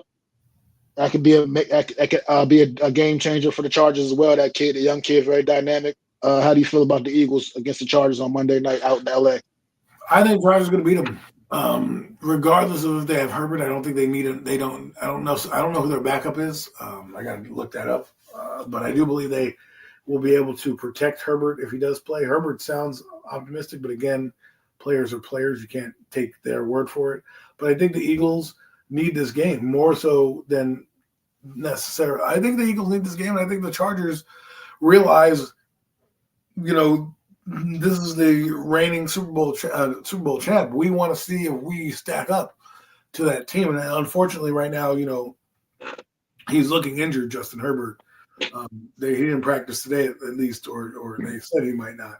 So, I don't know if it's going to be that hard, but they have a solid run game, and they gave up 200 yards to Chicago. Again, you can't always base trends from last week. But if I'm Jim Harbaugh and I'm looking at a weakness and I might have a backup quarterback in the game, I'm going to use my right now they have Trey Lance as their quarterback, right? If he would come in, I'm not saying that he would, but Trey Lance offers you a little bit of running ability. It's a little different dynamic, and he'll be able to function in that offense enough for them to probably be able to win the game. And that defense is playing pretty good, and that offense for the Eagles is not.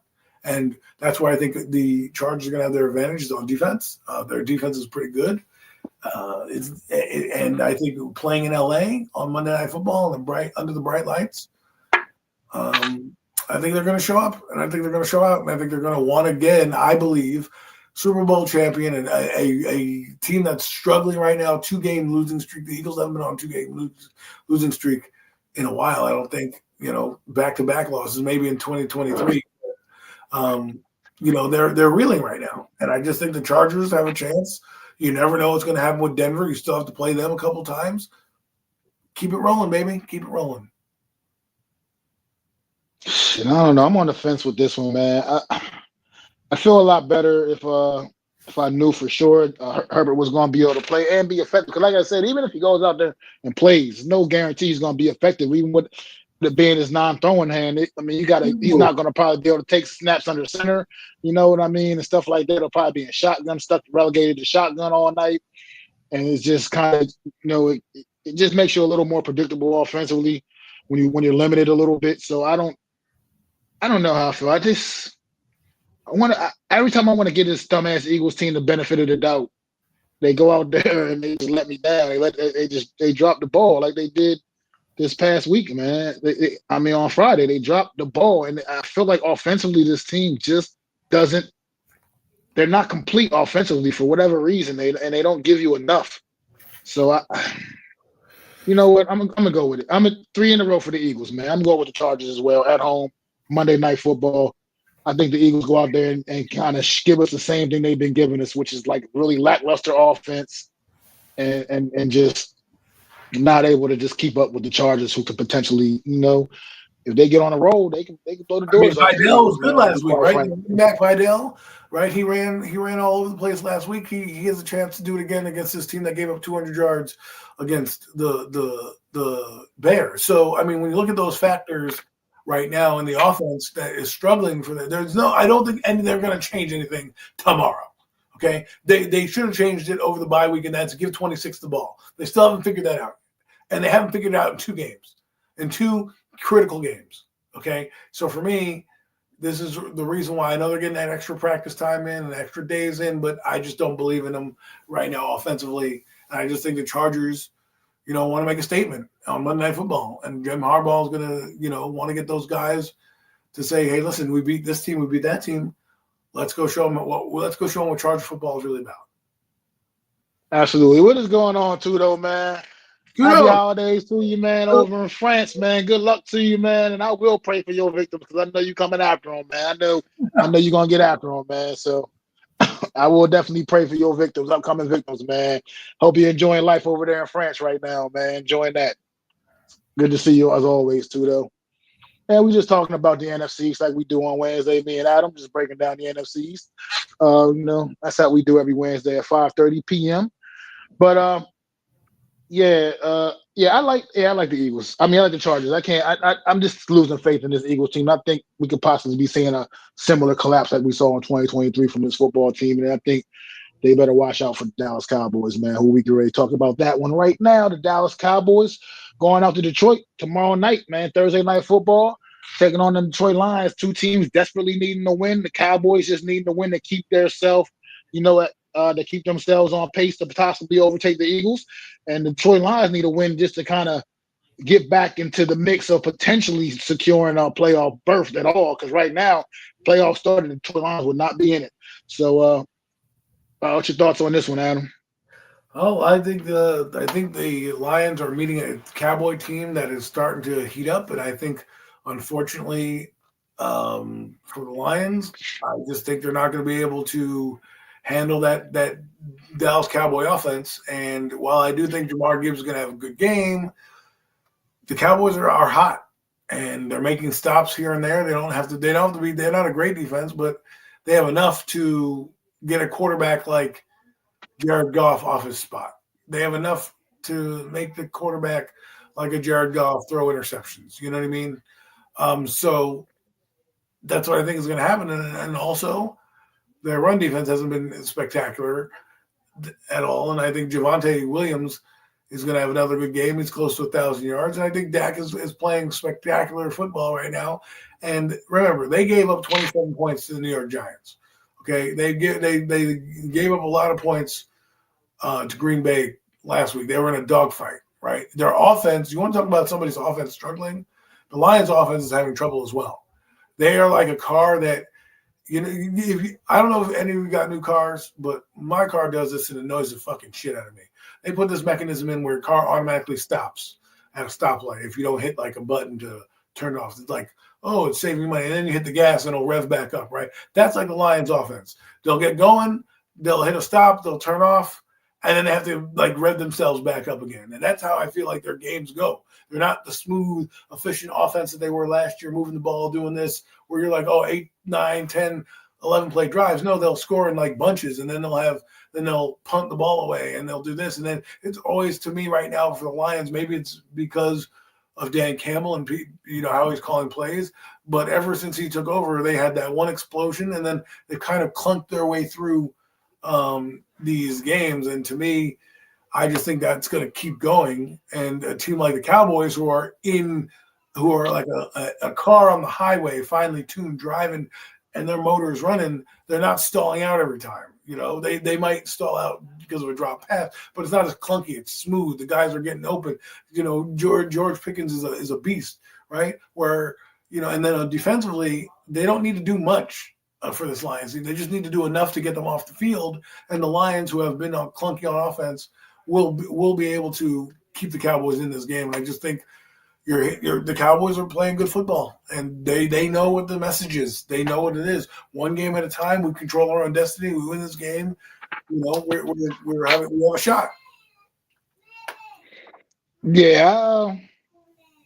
These are two teams right now. Like I feel like are just playing completely going in different directions right now. Detroit has not looked good for the past few weeks at all, and Dallas Cowboys they're starting turning things around, man. Like offensively, this team has never had a problem offensively this season. They've been pretty solid offensively, rock solid. It's been all good, but I feel like where the thing is with this Cowboys resurgence is the defense, man.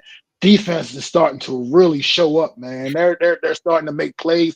I feel like ever since they got Overshown back, that's been a big big plus for this defense for the last couple of weeks. Him getting back in the lineup, he has been making an impact on this defense. And now they're getting Diggs back. Potentially, they'll be getting Diggs back in the lineup too soon, man. So this Cowboys team, you talk about getting hot at the right time.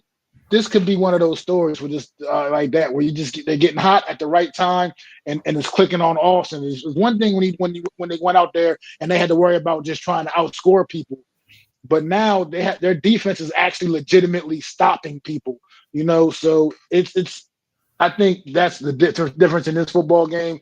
I think the Lions go down to the Dallas Cowboys. I think the Lions are cooked right now, man. I think people got them figured out and they're cooked. And I feel like the Cowboys are going to take care of business tomorrow night because they're just on a roll right now, and it's hard to bet against them. Well, another thing that we don't mention is momentum, right? You don't know what a game like Kansas City does for a team. You just beat the best team in the AFC conference, right? The Patrick Mahomes, didn't get you. People weren't really 100% with you. You just beat the Eagles, the week prior to that. You just beat the two best teams in football last year. Now you're looking at Detroit, whoever you had success against, right? Who is a team that's reeling and is kind of stuck in their ways. It's time to pounce, right? Do not give the Lions a chance to come up and breathe, make it a track meet. They don't have the horses right now to make the track meet, right? With I think they lost Amon-Ra St. Brown for a game, right? I think they lost him. I don't know if he's going to play this game. He got banged up in the last game, right? So now you don't have to worry about Jameson Williamson, and then you just stack the box against this Lions team and make some tackles. I just think the Cowboys right now are playing. They're playing their best football, and their defense, which had Eberflus, is starting to figure it out.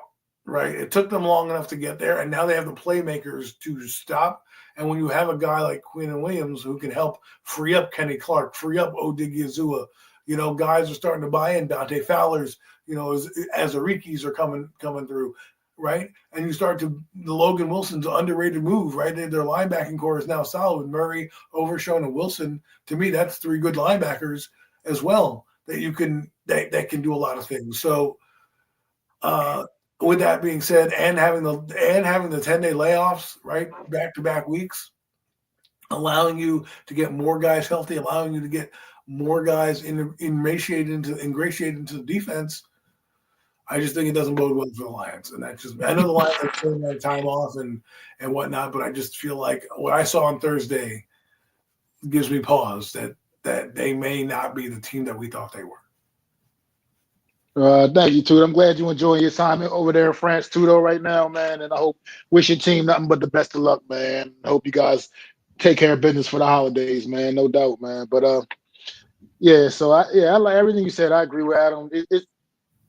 I just think this Dallas team is looking very dangerous right now. I mean, you see when things start shaking up. I mean, all around the league, you're looking at the way things are starting to stack up, man, all around the league. And right now, this Dallas team has really got a lot of momentum going, man. And if they do win tomorrow night, and the Eagles lose and the Eagles lose on Monday, whew, we're going to have some interesting conversations next Wednesday on this show, brother. I'm gonna tell you that right now, because I guarantee you, we're probably going to have that interesting conversation because I just don't feel. I feel I don't know if the Cowboys have turned the corner per se, but it's when you tell somebody that something's in your grasp and you can control your own destiny, you just got to win your games, and the schedule favors them. I mean, if they beat Detroit, right, they have the Chargers, who I think are beatable, right? The Eagles still have the Bills and the Commanders team, who, for all intents and purposes, may want to knock them out. Where the Giants won't, where you have the Giants not going to do that. Minnesota's probably not going to do that. So the one game that the Cowboys, the two games the Cowboys look at is Detroit and LA. We get through those two hard parts and handle our business against teams that we should be. We could be in this thing. And you got to start thinking like that because you are at the end of the year.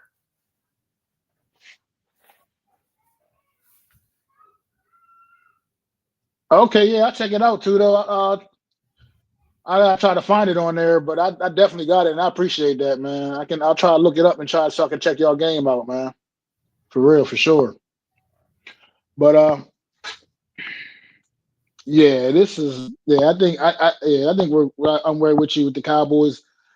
It's going to be interesting to watch, man. Definitely tuning in tomorrow night and then be locked in on Monday night because if the Cowboys win tomorrow night, that game is the pressure is on for the Philadelphia Eagles on Monday night, and I'm not Let's send the sure. Cowboys. Well, let's see it. We want to see it. Let's see the fight down the stretch. I want to see it. Cowboys, handle your I'm not business. sure. Yeah, I'm not sure they can handle the pressure. Eagles can handle the pressure right now with the way they're playing. I'm just not. I'm not buying it, and this Cowboys team, they're feeling themselves. They believe in themselves again. And like something you mentioned all season, Dak Prescott. Let's face it, all intents and purposes, he's been playing great football most of the season. He's had a couple of shaky games, but other than that, rock solid football. He actually has, he has the stuff.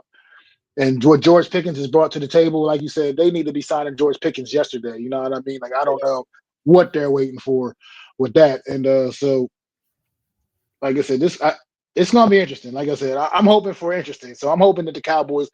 It's weird to say, but I kind of just for the intent, just for the sake of good conversation pieces. I hope the Cowboys kind of take care of business and the Eagles drop the ball so we can have this more compelling conversations the rest of the way, man. Because I know this, I know the schedule makers are like hindsight wishing, like, oh, why didn't we schedule the Eagles and Cowboys for the last game of the season? I mean, I know they're wishing they did that, but it is what it is. Like you said, each team is playing a divisional opponent. And depending on what these next 5 weeks bring, we think the Eagles are going to stumble here and there, and we think the Cowboys concede their destiny in front of them. So I think the schedule makers did exactly what they needed to, and they're going to have what I believe are play-in games. If I think it's going to come down to whoever, if the Eagles win their game against Washington, they'll be the division winner. If they lose and the Cowboys win, they'll be the division winner, right? I think the Cowboys lose, they're out no matter what. I think it's going to come down to one of those scenarios. Just how I feel like when you go down the stretch, you can tell a team that's feeling themselves, and you can tell a team that's starting to slowly crack, and people are starting to figure them out. And if they lose, and I'm telling you, the Commanders, I feel, are going to be able to, if they get Jaden Daniels back, I think they'll be able to handle the Eagles offensively. Defensively, it'll be a different story. But right now, their offense it looks dysfunctional. Outside of the Cowboy offense, which it doesn't look dysfunctional. Like you said, their defense is starting to make a few plays here and there. And that's all you need. You need a bend but don't break defense to get to the playoffs, right? And right now, run game is bad. Whoever stops the run in the next 2 weeks, the next 5 weeks will be in the playoffs. That's how it's going to come down. If the Eagles can't stop the run, they're not going to be in the playoffs. Period.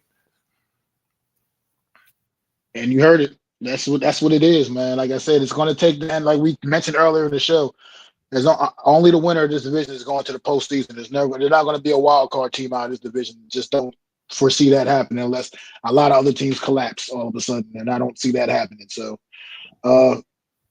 it's going to be interesting. I will definitely touch base with those guys and try to find out where I can exactly find, because there's a lot of channels on there, and it's hard to sift through all that stuff sometimes. But I'll touch base with Lou or something and find out exactly where I can find it. I would love to watch one of your games, man, for sure, man. Watch you guys go out there and handle some business on the rugby field. But Adam, you got any final thoughts before we wrap it up and get up out of here, man? Joe Shane sucks and he needs to be fired. We definitely on the same page with that. 1,000% for sure. Like I said, this guy is incompetent and a total loser, as far as I'm concerned. And as long as he's here, we're going to continue to lose. Not going to win when you have a loser running things at the top of your franchise, man. I appreciate you, Jay, man. No doubt, always coming through, man. Showing love. I definitely appreciate you, man. Thanks, man. And no Mets, no Nets, no Jets. Tudo. Anybody else that was in the chat, man, we appreciate you guys coming through, supporting the stream, man, supporting the show. Make sure y'all go to my channel at MacDaGiantsFan, hit that like, subscribe, and ring the bell for when I'm dropping new content. Go to Adam's channel at Adams Costas, hit the like, subscribe for his channel as well. Continue to help our channels grow, man. The Hardcore Sports Network can also go there, hit the like, subscribe, support the streams over there, man, and just continue to help all of us content creators grow, man. Don't cost nothing to hit that subscribe button, man. You know what I mean? Just help us grow, man. Help us, keep continuing to put this content out to you guys, man. We glad y'all appreciate it. And we definitely appreciate y'all, man. So I am Mac the Giants fan, This is my guy, the super dope co-host Adam Costas. We getting up out of here, man. We'll be back next Wednesday night. Same bat time, man. Same bat channels, man. All right. So enjoy the rest of y'all evening. Enjoy a good weekend of football without having to torture yourselves watching the New York Giants.